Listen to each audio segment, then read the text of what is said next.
The Saints are going to face the Panthers this Sunday in a game that could very well dictate the future of the franchise, despite the fact they're talking about two underperforming teams. Will Michael Thomas return this season? I think it's a little bit more complicated than we might have thought prior to last week. And also, we'll discuss Mickey Loomis's latest comments towards me and every other Saints fan. All that right here on the Straight Up Saints podcast. You're listening to the Straight Up Saints podcast.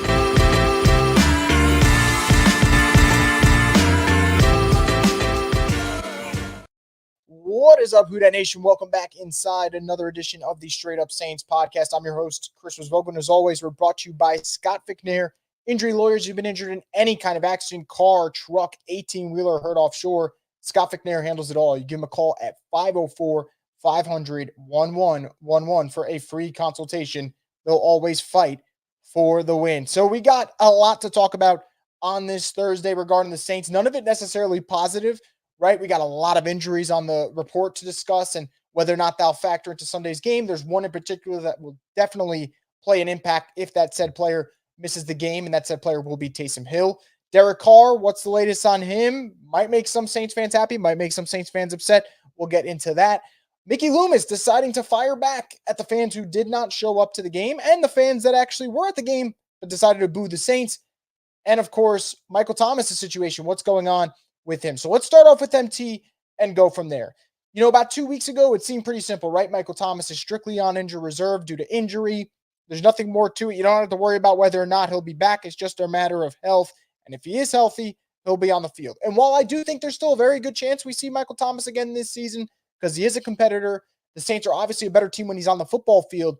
I do think it's a little bit more complicated than it looked a couple of weeks ago. And the reason being is during last Sunday's game between the Saints and the Lions, Michael Thomas, just like me, just like many of you, decided to live tweet his thoughts. And whether or not he was right is not the question. Because in terms of accuracy, I would say a lot of the things Michael Thomas said on Twitter were pretty accurate. In terms of whether or not it looks good for the team, in terms of PR situation, in terms of locker room camaraderie, probably not ideal. And when Dennis Allen was asked about Michael Thomas's tweets about Derek Carr, he said, we'll keep that in-house, but I guess I was made aware of that last night. That's all he had to say about it. What that means, I don't know regarding Michael Thomas's future. Now, he is eligible to come off injured reserve on December 21st against the Rams. That's a Thursday night game. Who knows what the Saints look like that? They could be 7-7, could be 5-9, could be 6-8, whatever it may be. We'll cross that bridge when we get there. What I will say about Michael Thomas in his situation is I think there's two things, and maybe just the only two things you come out of it when you talk about his situation and feeling like, hey, I can tweet my thoughts about the team, my negative thoughts about the team and the quarterback with no problem. I think for starters, and this is the main draw that I take from it, is I think that the Saints and maybe guys like Michael Thomas might not feel like there are consequences to doing things like this because it just isn't in the coaching staff's nature. And I think that would kind of go with what I've been saying for the last year and a half is that I think Dennis Allen gives off substitute teacher vibes, just never really feels like the, strict leader that you need in the building that, yeah, you can have fun, you can let loose, but there's got to be a time to when to kind of tone it down and know when to just be mature about things. And I think there is the lack of that when it comes to DA, making sure that everything's in check in-house, and that falls on him. As for Mike, look, do I think Mike should have deleted his Twitter? No, I think that's a little crazy. Do I think that Mike should be benched for the rest of the season, hypothetically, because of this? No. Do I think he should get cut? I think whoever tweeted that, and I know who tweeted it, I think that's an absurd idea. I don't think what Michael Thomas said is worth releasing a player like that over, especially what he's meant to the city. He's meant far more to the city than Derek Carr ever could and will. I just don't see it like that. Now, do I think what he did was right? No. I think we got to be a little fair and understand Michael Thomas was one of those players that was kind of banging the drum for Derek Carr. Now, opinions change, right? I thought Derek Carr would be better than what he's shown us this year. So I get it. Opinions change. Mike did get hurt on a bad throw from Derek Carr. I could totally understand where your feelings could get in the way and you get frustrated by that. I probably wouldn't have tweeted some of the things he said. I think him saying A.T. Perry is wide open was perfectly fine. God being with Jameis, didn't really see a problem with that one. When you start talking about the quarterback's eyes and stuff, it's going to get back to him. Now, if Mike doesn't care, so be it. But I do think it might complicate things. And I'm very curious to see when he's ready to go, if he's ready to go, if DA just puts him back in, or if he says, hey, I'm going to try and have some accountability here and not play him. And I don't think that would go over well with the fans. I know for a fact it wouldn't. And I'm curious to see how it would go over with the rest of the locker room. They'd probably say, man, You're not disappointing other people for their ineptitude. Why, when some players like Mike put out certain tweets, that would get them benched? So I'm not saying Mike's going to hit the bench. I'm not saying we won't see him again this year. I do think, though, that his return is a little bit more complicated than it seemed a couple of weeks ago, strictly because of this situation, just because of him tweeting about Derek Carr. And we know Dennis Allen will defend Derek Carr with his life. He has already twice. That's all I'm saying. Now, I wouldn't have tweeted it, but that's just me. If I were in Mike's shoes, I don't think what he said was necessarily wrong at all. I actually think what he said was mostly factual, but I do think it complicates matters, and that's where I'll leave it at that. So it'll be fascinating to see how the Saints choose to operate around that. But either way, we shall see. I still think to some degree he spoke the truth. Now, someone who I don't think spoke the truth and someone who I think is getting on my last nerve is Mickey Loomis, GM of the Saints. He's done a lot of good things. But lately, it's been a lot of bad. And lately, it's been a lot of delusion from Mickey Loomis. So let's get through all the delusional comments that Mickey Loomis made earlier this week during his little usual radio spot, because there were a lot. And we're going to start off with the first one. He addressed the fan attendance. A lot of Lions fans last week in the Dome. Lots. I mean, after their first drive, a Let's Go Lions chant broke out in the Superdome, and I wouldn't have imagined that in any of my dreams that would happen. You know, that is a wild scenario for that to unfold. So he was asked about it. He says, we're used to having a large number of Saints fans at some of our away games. We're not used to having that volume of visiting fans at our games. And so I would say, look, our stadium sold out on a season basis, and that's disappointing to have that many tickets resold and given to visiting fans. But I understand the economics of it. I understand that season tickets are expensive and you can't go to every game, so you're going to pick and choose to sell some. I was a little caught off guard by the volume in the lower bowl. That was unusual, and look, I understand it, but that doesn't mean I have to like it. So, first off, the fact that he was caught off guard, I think there is some level of delusion and ignorance here and not realizing that it's a horrible product right now. So, Mickey Loomis might be caught off guard, but I'm not surprised that Saints fans aren't showing out right now. You're not surprised that Saints fans aren't showing out right now. They've given you nothing to root for. And I think this idea that fans should just be there every single moment and invest their hard, earn money, even when the team's struggling, I think that's a false thing. It doesn't make you lesser of a fan to say, you know what, maybe I won't buy tickets to the said game while they are on a losing streak, while they are, failing to live up to a standard that they set out for themselves. So I think that's okay. And I think for Mickey to say it's all about economics, it has nothing to do about economics, in my opinion. I think this idea that Saints fans aren't going because of money and because, maybe they just can't go, bullshit, man. I mean, ticket prices, if you look, like, you could get into a Saints game right now for like $16. So it's not about economics, in my opinion. I think it's strictly your product is bad right now and people don't want to watch. And I think that's totally okay. But Mickey doesn't get it. And it doesn't stop there. So there were, Saints fans obviously in the Superdome. It's not like they weren't going to go, in entirety. But a lot of them booed. And a lot of them were booing specifically Derek Carr in the offense when they struggled. And this is what he had to say about that. He said, look, our team is fighting. They're fighting and giving everything they can to win the game. Every player is. And the booing doesn't help us. It certainly doesn't help us. And I know as a fan myself, I understand that, yeah, I can be angry and boo, but I'm not helping the team do that. They have the right to express themselves. They're paying lots of money to come watch our team, and they can certainly boo, but I don't have to like it. Again, I'm tired of the buts from Mickey Loomis. You can say what you want and leave out the caveat of the but there, because when you do that, you sound like you're in your feelings. You sound like you don't appreciate the fact that fans are letting you know your product stinks. You've built a bad football team surrounded by an awful coaching staff, and they're not winning the games that they're supposed to be winning. Now, I'm not saying they're supposed to win that Lions game, but the Saints are not supposed to be 5-7 right now. They're not. And they should be much better, and I think with a better coach, they would have a much better record. But this is where they are. They're 2 games under 500. They're on a 3-game losing streak. To say that the booing's not helping, do you want fans to be as delusional as Mickey Loomis and just come out here and cheer and praise every little thing they do? I don't think that's right. So to say I don't like it, man, we don't like what you're doing with the football team. So the feeling is mutual when it comes to this. And I think comments like this from Mickey Loomis are asinine, and I think for him, it's a little thin-skinned. You're the GM of a football team that you claim is on the same standard as the Steelers. They're not looking like it right now. So that was the second delusional comment. Now, the third one, and I think this one was just so lame from him, he was asked about the idea that the Saints quit this season. He said, that's someone that either didn't watch the game or doesn't understand the game, and probably a lot of both. He also said it was unsophisticated and lazy journalism. Are we not understanding what journalism is? If a Saints fan goes and tweets out that the Saints quit on their team, that isn't journalism. So Mickey's just wrong in that regard. Second thing, we're not saying they quit on each other. We think, and I'm not saying I am in particular, but I know a lot of people feel that way. And to some degree, I actually do also feel that way. I think the team stopped listening to the coach's message. I think they're fighting for each other. I think they're fighting for self-pride, respect, getting that next paycheck next year, because obviously you're always fighting for a job in the NFL. But I don't think there's a lot of guys out there to a man that could sit there and say, yeah, I'm fighting for Dennis Allen. No, maybe he's fighting for his defensive lineman next to him. Maybe he's fighting for the offensive line next to him. Maybe they're fighting for Alvin Kamara. Maybe they're fighting for Taysom Hill. Maybe Chris Olave, whoever it may be. I don't think they're fighting for Dennis Allen. And I think to come out here again, like Mickey Loomis has, and continue to rip the fans and say, I don't have to like this. I was caught off guard by that. Dude, are we watching the same season? This thing has been spiraling out of control since, I'd probably say, if I had to put my thumb on it, the Buccaneers game in the beginning of October. This team has not been the same. They started 2-0, and ever since, they've been a very, very abysmal team since that Packers game. So I don't know why he's shocked by all this. And here's the reality before I kind of finally switch gears and get into the Panthers game and then pull up whatever comments you guys have here on the podcast. The reality is this is a third-place team in the NFC South. The worst division in football, they are in third place at the moment. They have a 22% chance of making the playoffs, which is not ideal.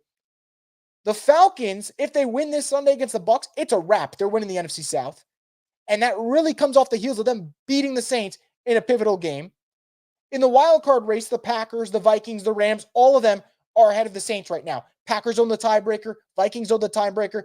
And I'm going to be honest, I think the Rams are going to beat the Saints in 2 weeks, so they soon will own the tiebreaker. So that's not going for you. You might not make the playoffs in a year where your division was terrible. That is a huge strike. Your quarterback situation is a mess. That might be a bigger strike and more egregious thing than missing the playoffs. Because you can't win in this league with bad quarterback play, and you certainly can't win in this league when you have bad quarterback play on an expensive contract. That's just a death wish. Now, the third thing, you don't have the right coach. That's another part of the reality for this. This head coach is incapable of leading a football team. His 20-45 record speaks for himself. The fourth thing, the cap situation's a mess. Look, I like dunking on the people that say the cap is the problem. The cap is the problem. It's fun. But it's not fun when you just keep kicking the can down the road and you're not getting actual results from this. Kicking the can down the road when the Saints had Breeze and Payton, all for it. It made all the sense in the world. Kicking the can down the road when you are incapable of going over 500 in the worst division in football, not ideal. So the cap situation's a mess. And how about the one thing you praised, right? The defense, it's slowly getting worse. They can't cover tight ends. They can't stop the run. They're second fewest sacks in the league, so they can't get after the opposing quarterback. There's a lot of bad things about this Saints team, and that is the reality. And if this reality continues and the Saints continue to struggle, they'll miss the playoffs for the third straight year. And for a team that views themselves as the Steelers haven't missed the playoffs in 3 straight years since the 98 to 2000 stretch. So we want to hold ourselves to that standard, but when we don't reach that standard for 3 straight seasons, all of a sudden we start to look at the fans and go, well, I didn't like that you did this. I didn't like that you booed. I didn't like you didn't go to the game. You got to have a better product. If you build a good product, if you build a winning football team, just like the Saints did in the past, people will show up.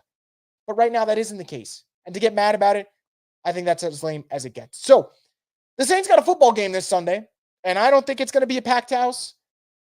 I think the ones that are going to be there are going to boo. And from a record standpoint, no, Panthers-Saints does not look intriguing at all. It looks probably less appetizing than most games on this NFL schedule for Week 14, and this schedule stinks right now. So let's get into the Saints-Panthers game. When you look at the records, like I said, this does not seem like a game where you see a headline and go, Panthers-Saints has high stakes? Why? Well, it's because it could dictate the Saints' future. I think if the Saints win this game, Mickey Loomis is going to come out and praise all the positive things they've done and say, this is why you shouldn't boo. This is why you should stick with the team. Granted, they're playing the worst team in the NFL. Granted, they're playing a team that already fired their head coach. And also, granted, they're playing a team that is 1-11. 1-11, and they don't even own their first-round pick. So, that's probably the worst situation in football right now. So if you can't beat that team, God help you. Now, if you lose, this is where I think there should be stakes. I think if the Saints lose to the Panthers on Sunday, I think heads need to roll. Someone's got to get fired. And it can't be after the season. Someone needs to get fired that Monday. I don't care if it's a player getting benched. I don't care if it's a quarterback change. I don't care if it's Pete Carmichael got to go. I'd love to see if it's Dennis Allen who gets, the boot. But someone would have to go. There'd be no excuse at home, a 1-11 football team beating you. Not ideal. And let's be honest, Vegas is not exactly, fond of the Saints at the moment.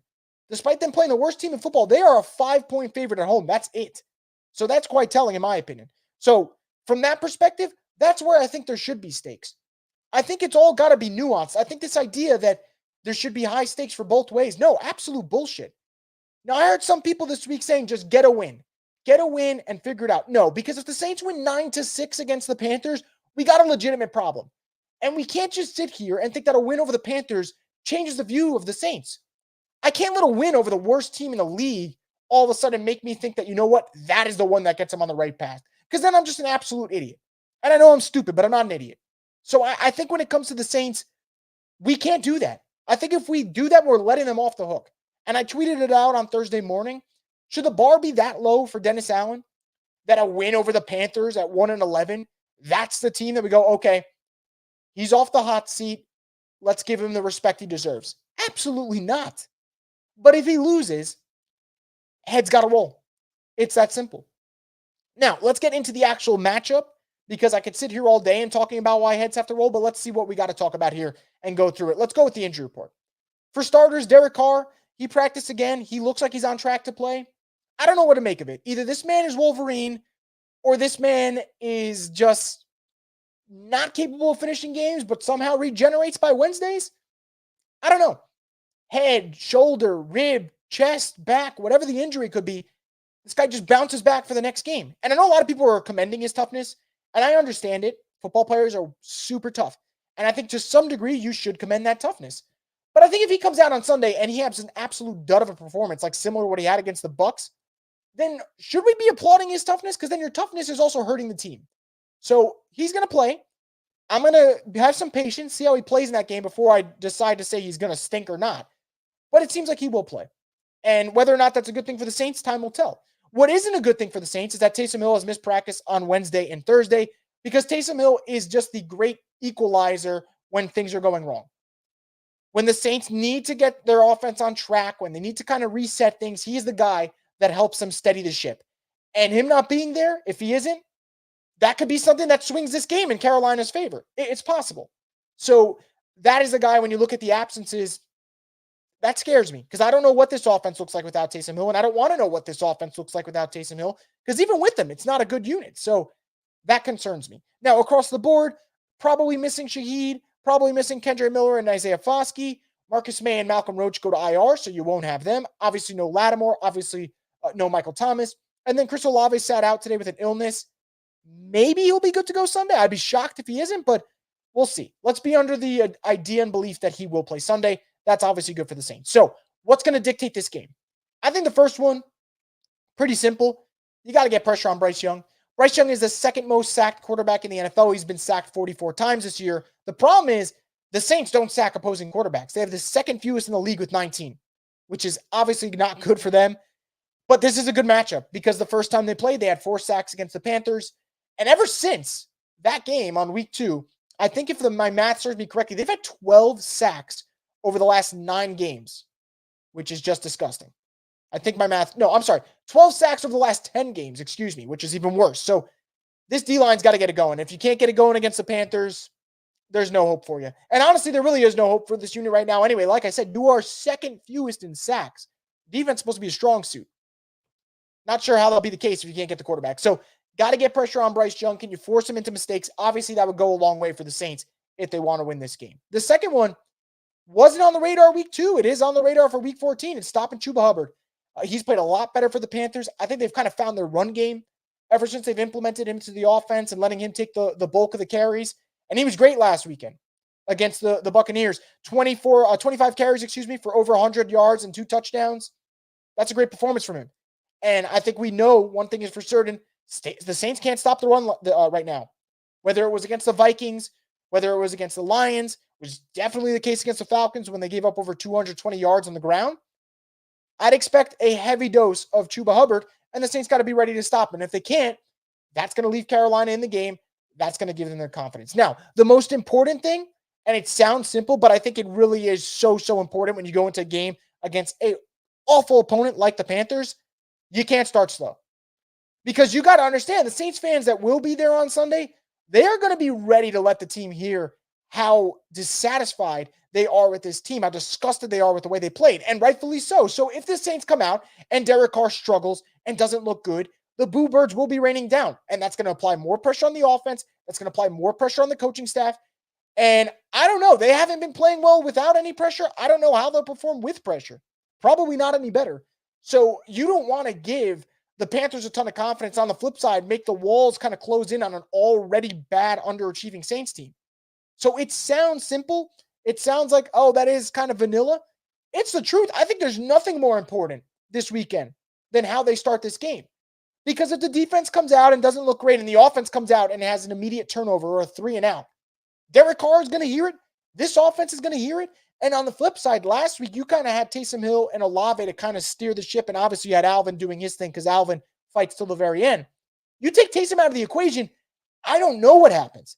Because if I'm a defense, I'm going to focus in on Alvin. Obviously, I'm going to focus in on Olave, and the return of J.C. Horn could help Carolina. I think when it comes to Taysom not being there, that makes it a little bit easier of a defense to say, okay, we just got to focus on Derek Carr and putting it all on him and seeing how he responds. And so far this season, he hasn't. So I think the avoiding a slow start will be key for the Saints, and we'll see how they go in that department. But I think it's going to be fascinating to see how that goes. As for the game itself, I'm still going to pick the Saints. I have not felt good about the Saints. I'm going to make it very clear. If they win Sunday, that will not change my opinion of this team. I think this team needs to clean house. GM, head coach, offensive coordinator, they all got to go. I feel very strong about that. And a win Sunday won't change my opinion. But I do think they will win. The Panthers are a horrendous team. If the Panthers win this game, though, I think it actually would go a long way for the Saints and a good thing because I think they need to clean this thing up. And I think there's no way they clean it up if they win. They're going to use it as an excuse to say, okay, have some confidence, have some patience, and we'll see. But I'm going to take the Saints to win this game, probably along the margins of like 20-17, and we'll see what happens. But if they lose this game, it is going to be wild. So I'll get into any comments that you guys had before I wrap it up. Before I do that, I want to get a quick word from one of our sponsors, DraftKings Sportsbook. In the NBA, the game can change in an instant, but no matter how the action unfolds, you know DraftKings Sportsbook has your back. This week, new customers can score 150 instantly in bonus bets just for betting $5 on basketball. Win or lose, you get an instant dub. Download the DraftKings Sportsbook app now and use code BOOT. New customers can get 150 instantly in bonus bets for betting just $5 on basketball. Only on DraftKings Sportsbook with code BOOT. The crown is yours. Gambling problem? Call 1-800-GAMBLER. Must be 21 or older in most eligible states, but age varies by jurisdiction. See DraftKings.com/sportsbook for details and state-specific responsible gambling resources. Eligibility and deposit restrictions apply. Bonus bets expired 168 hours after issuance. Terms at sportsbook.draftkings.com/basketball terms.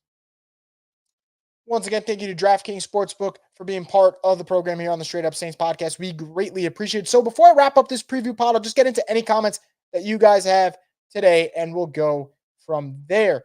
We got a comment from Margaret saying, Michael Thomas speaks the truth. Yeah, like I said, I think what he said, it's pretty accurate. Like I don't think anything he said was technically false. I just don't know whether or not it will be good for the locker room, but I can get the frustration. I absolutely can get it. Trav504 is saying Mickey is definitely on my shit list now. Frustration within the Who Dat Nation is starting to mount towards Mickey Loomis, and I think it should. I think we've given Mickey Loomis a little bit too long of a leash and not applied any pressure, and I think it's good that Saints fans are starting to feel that way because this is not good enough. This is not an acceptable product, and I think when we are frustrated, we should be able to voice our concerns about that. Margaret said Michael Thomas will be like Winston on the bench because DA didn't like what they had to say. Winston was last year. It is possible. Lance says DA's got to go, but Carr could work. Look at our losses. There are quite a few dirty hands with fumbles, penalties, lack of discipline. I expected Carr to be a better quarterback, but the team as a whole is shaky. Yeah, I think it's very fair to say that Derek Carr has been awful, but he's not the only one. And I actually think that would be the right assessment. I think to think that this season all falls on Derek Carr would be absolutely wrong. I think it's more than Derek Carr. Now, has Derek Carr been the biggest disappointment from a player perspective? Yeah, he has. I mean, there's no other player that you can pick. You spend a lot of money on him. You expect him to be an upgrade over Andy Dalton. He's actually been statistically worse. So I think that's totally fine to say. But I do agree with you. I do think that there are more hands at fault here than just Derek. Speaking of Derek, comment here from Derek says, I hope Bryce Young is possessed by the ghost of Joe Montana. Please put this team in the ground so we could draft Jaden Daniels. I do think that if the Saints were to lose Sunday, that would spark some change. I think they're so delusional that wins over the Panthers and the Giants would make them go, hey, look, we're 7-7. We're feeling good. Now, they would proceed to drop games against the Rams, maybe the Bucks and the Falcons, but they would use that little 2-game stretch against horrible teams as an excuse to keep DA because that's what they want to do. And I just think I know we don't, as fans, have the opportunity to really have as big of an impact as we may like to, but these are the moments here for Saints fans. Like, if you want to spark change, it's now. The fans that are at the game, they got to boo when they can. Now, if the Saints give them something to cheer for, you cheer for that. But if they give you something to boo for, you better boo. And that's for the ones that want to go. If the ones that don't want to go, can't blame them. I wouldn't want to go to see this product right now. And that's me, someone who wants to watch this team and talk about this team 24/7. They're not watchable right now. It's a boring, bad, underachieving product. So we'll see. But I do agree. I think that there is that degree of urgency if you lose to the Panthers that, okay, we got to make these changes. We got to do it fast. And I think if they win, they're just going to use it as an excuse to be lackadaisical. Margaret says Carr is trying like hell to play because they want to lose his job for this year. I don't know. I think this idea that Carr would lose his job, I just don't think that's the case. I think Carr has security for the rest of the season because he is Dennis Allen's guy. They gave him a huge contract. And I frankly don't think this quarterback room is good enough for someone to just push him out. Now, had Jameis in any of the games he replaced Carr led the Saints to wins and looked excellent, let's have the discussion.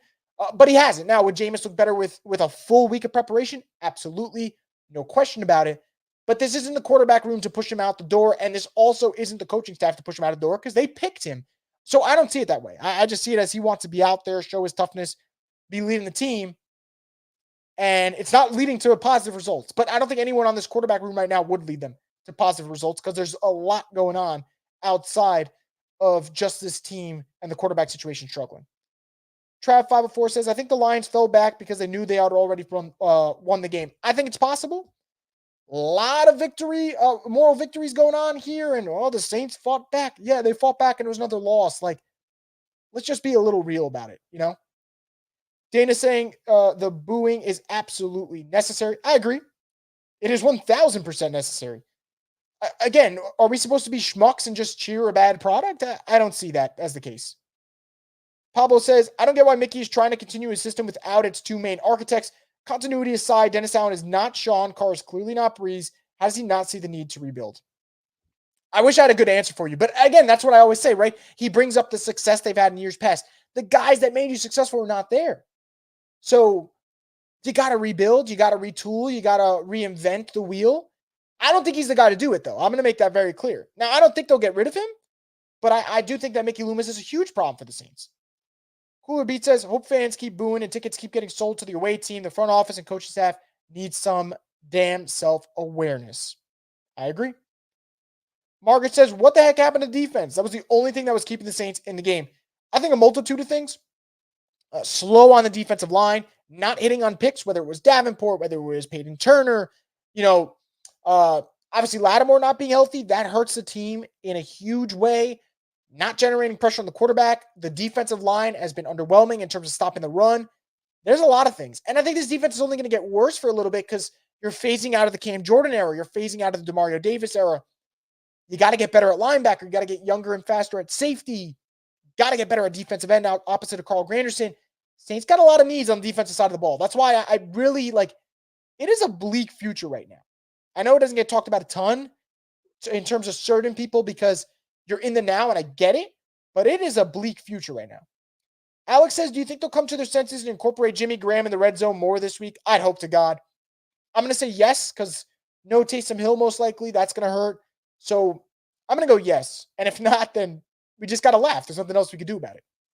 Trap504 says, Mickey believes with all his heart that the right people are in the building. Win or lose, nobody's getting fired. Shaking my head. I do agree with the win or lose, no one's getting fired, immediately. I do think if they lose to the Panthers, though, there will be coaching changes come the offseason because then you'll be 5-8. I think the Rams game will be a loss. I think you're going to lose minimum one of that Falcons-Bucks game. So you are at the best case scenario looking at 7-10. And there's no way you're selling 7-10, 7-10 to the Saints in back-to-back seasons. You're not. The fan base won't accept it. We're seeing it right now. They're not accepting it. So I do think a loss would go a long way for this team. It would. And I know it sounds cynical, but that's how it is. Courtstar says, I think we'll beat the Panthers, but it'll be way closer than it should be. I agree. Like I said, 20-17 is my prediction. We'll see what happens. All World Trucker said, Chris called Derek Carr Wolverine. Well, I mean, if the injuries that he has are true, then he's healing like Wolverine. He's no Hugh Jackman, though, because Hugh Jackman gave you excellence for about 2 decades. Derek Carr doesn't have a playoff win in a decade of NFL experience, so I'll leave it to that. Lance says defense definitely is all on Mickey and Jeff. Davenport and Turner were huge misses.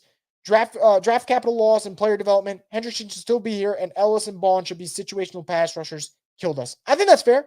Zach Bond's not in the right spot. Clearly, Caden Ellis balled out last year. Didn't keep him.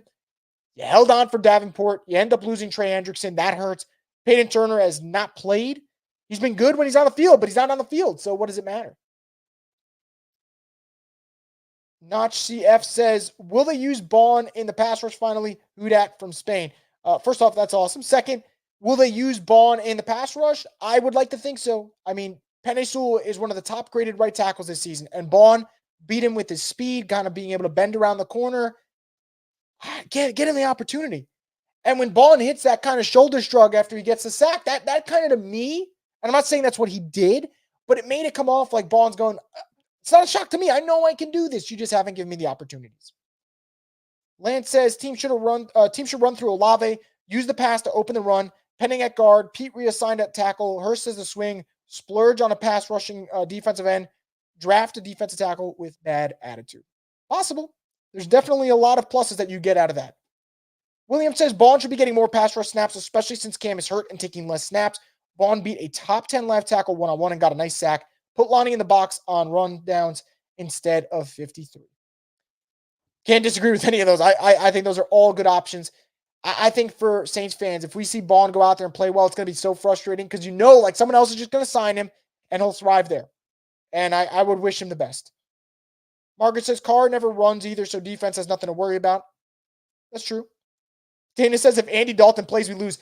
Wouldn't that be just the perfect justice for Andy Dalton to come in and just put the Saints out of their misery, end their season, end the whole DA tenure? Would be something. Trav504 says this game will end in a tie. I thought about that. Maybe. Wouldn't that be the epitome of where the Saints are at right now? Doozy says, if it goes south Sunday, fans shouldn't boo this team.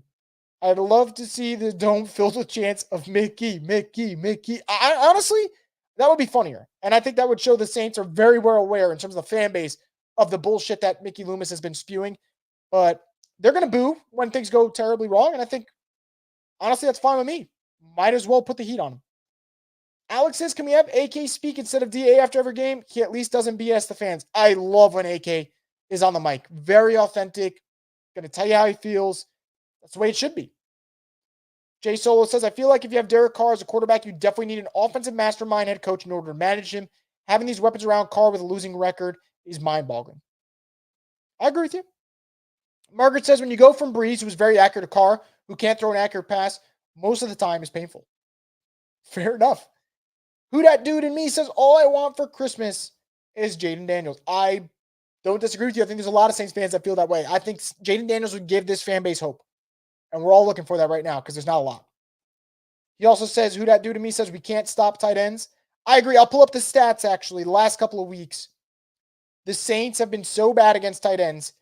We got Cole Kmet with 6 catches for 55 yards and 2 touchdowns. TJ Hawkinson for 11 catches, 134 yards and touchdown. Now, Kyle Pitts only had 2 catches for 22 yards because Kyle Pitts is just not good. But then Sam Laporta, 9 catches, 140 yards and a touchdown. They cannot stop the tight end position. Margaret says Alontae Taylor was awful last game. He got burnt a lot. And Lance adds what Margaret said. Why was everybody so high on Taylor? 10 bad plays for every two good ones. Well, I think we were high on Alontae Taylor last year because of how he played on the outside. But Dennis Allen, the defensive guru that he's supposed to be, decided to kick him in the slot, and he's getting exposed. And that's just kind of what's happened. But I do agree. I think Alontae Taylor is getting beat like a drum. And if you rewatch the Saints-Lions game, he was arguably and probably the worst player on the field for them. No cap, no filter. Saint says, after that Lions game, I seen you finally converted to being good with teams losing for betterment of the team, Chris. At this point, it's detrimental to limping into the playoffs or even winning 8 games and still missing. It absolutely is. It's detrimental for 2 reasons. A, it keeps this coaching staff around when they do not deserve a year 3. B, it's going to hurt the draft stock. And I think if we're going for a new coaching staff, I want that new coaching staff to have the highest pick they can so they can get the guy in the building that they believe is going to get the franchise on the right track. Not picking 15th or 16th, maybe 8th, maybe 9th. We need some hope in New Orleans, man. This is not it right now. James Solo says, do you feel like if it's a different head coach in OC, we would get the most out of Carr? I think they would get more out of Derek Carr. Like, I think to some degree right now, Derek Carr is broken. I don't know if he is as god-awful as he looks right now. Now, do I want the Saints to go into next year with a new head coach and OC that want to run it back with Carr? No. He's going to be on the roster, though, just from a financial standpoint. That's why I want them to draft a rookie quarterback. It allows you to keep Carr on the roster, but get away from actually starting him. But yeah, I think a better coach would get more out of him. I don't think Mickey Loomis, has put, a great staff offensively around with Dennis Allen and Pete Carmichael. Obviously, that's not going to work. But if let's say Ben Johnson comes in, if Eric Bieniemy comes in, yeah, I think they would get more out of Derek Carr. I just don't think that is what we want to hear. But I do think they would. How much better, though? Can you get him back to his Raiders days from 2 years ago? I don't know. I think that quarterback is gone. Maybe I'm wrong, though. Jerry G says we're going 5-8. Jerry, I hope so. Because I know if they beat the Panthers, it's not that I would get annoyed if they win. I would get annoyed that Dennis Allen and Mickey Loomis would talk about how it's tough to win in this league. And anytime you get a win, you got to be happy about it. You got to talk about the positives. No.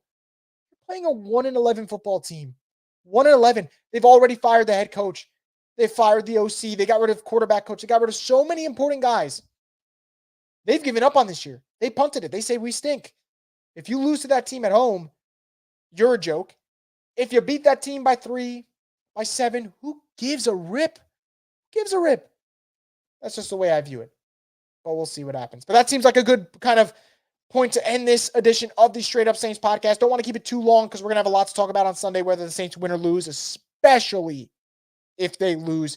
But we'll see what happens there. Saints-Panthers this Sunday in the Dome. Who the hell knows what's going to happen? I got the Saints winning 20-17, but that doesn't change my opinion. It's still fire Dennis Allen season. Mickey Loomis, you're also on the hot seat. That is for damn sure. That's going to wrap it up, guys. As always, make sure to subscribe to Boo Crew Media's YouTube page and stay tuned for more content on the Straight Up Saints podcast, the destination for the Who Dat Nation. We'll be back on Sunday with a post-game live stream, so make sure you guys don't miss it. Enjoy the rest of your week. We'll be back awfully soon.